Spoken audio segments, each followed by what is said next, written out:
Amis internautes, bonjour. Armelle, bonjour. Bonjour Thierry. Donc aujourd'hui, tu nous présentes quoi comme végétal?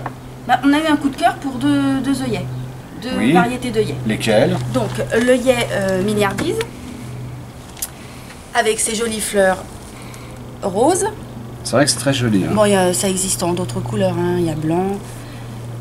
Et par rapport à l'autre œillet qui est dit deltoïde, donc plus petit, on voit la taille de l'œillet par rapport à l'autre.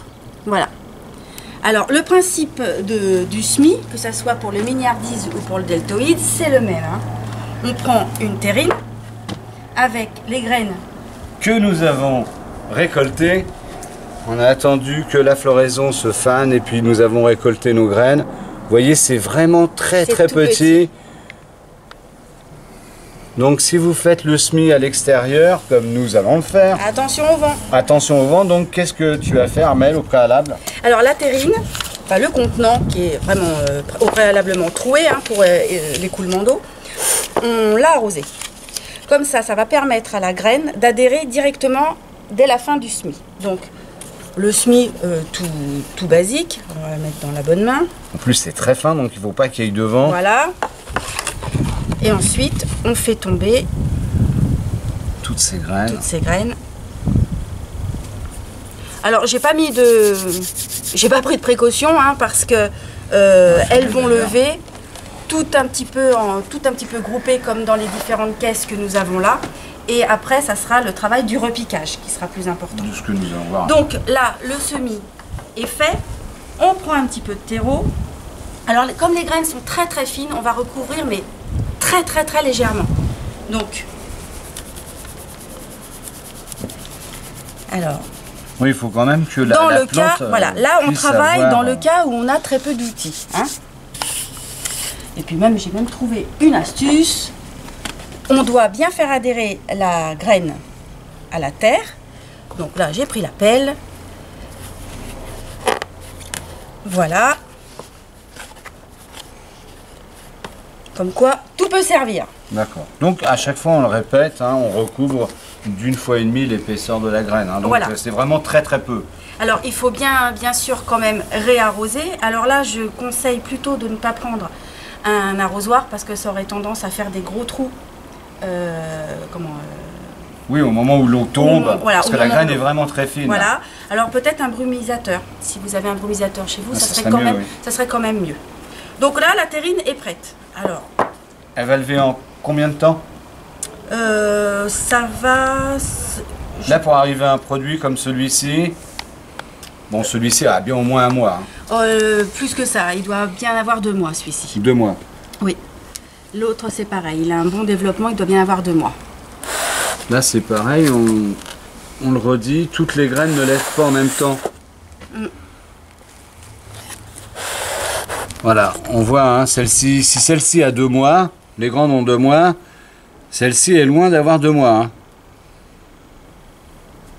Donc il faut être patient aussi, on peut prélever les grandes et puis garder les petites pour après les laisser venir à maturité. Donc une fois que le semis est fait, donc on laisse lever. Donc on met ça de côté, hein, à une température quand même relativement constante, hein, entre 15 et 20 degrés. Une fois que notre semis est à lever, on fait le repiquage. Donc, pour repiquer, on se munit d'un petit bâton ou d'un crayon, hein, puisque nous on est adeptes d'utiliser le crayon. Et on va y aller franchement, c'est-à-dire qu'avec le crayon, on ne va pas repiquer la plante une par une. On va la faire en groupe. C'est-à-dire que là, par exemple, j'en ai 3 ensemble. Je vais aller chercher les racines des 3. Donc avec le crayon légèrement à côté, je vais soulever pour avoir les racines. Ensuite, j'ai rempli un godet de terre, préalablement humide. Je vais faire un trou pour que la motte constituée des trois jeunes plants puisse s'insérer dedans. Alors pourquoi pas tout seul? Tout simplement pour avoir un effet de masse tout de suite. Parce que un par un, après pour avoir un effet de masse, il faudrait les repiquer 3 par 3. Autant le faire directement et que la motte se développe. Ouais, tout ce qui est frêle, tout ce qui est frais. Après, vous allez me dire, oui, mais alors ils sont pas toujours toutes les trois l'une à côté de l'autre. Ben, c'est pas grave. Par exemple, là, je vais faire ces trois-là. Avec le crayon, le même principe. Je soulève. Vous voyez, j'y vais pas avec précaution. Hein.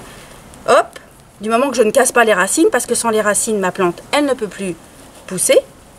Voilà, par exemple, j'en ai trois que j'ai rassemblés.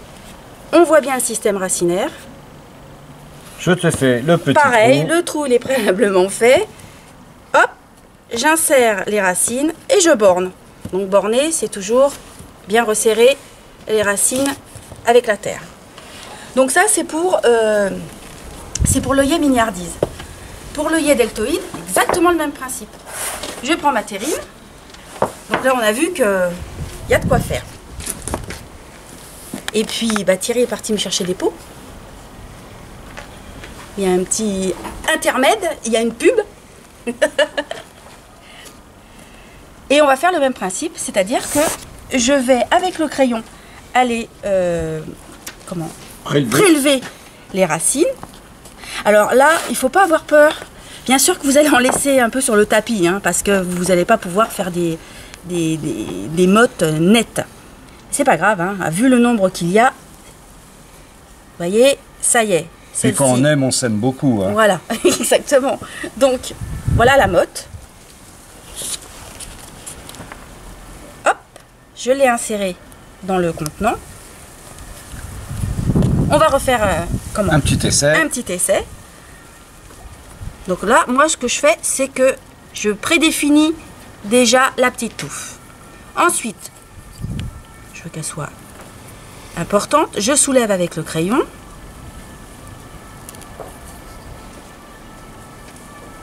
Alors effectivement, il y en a qui risquent de se retrouver sans racines. Vous les enlevez. Ça sert à rien.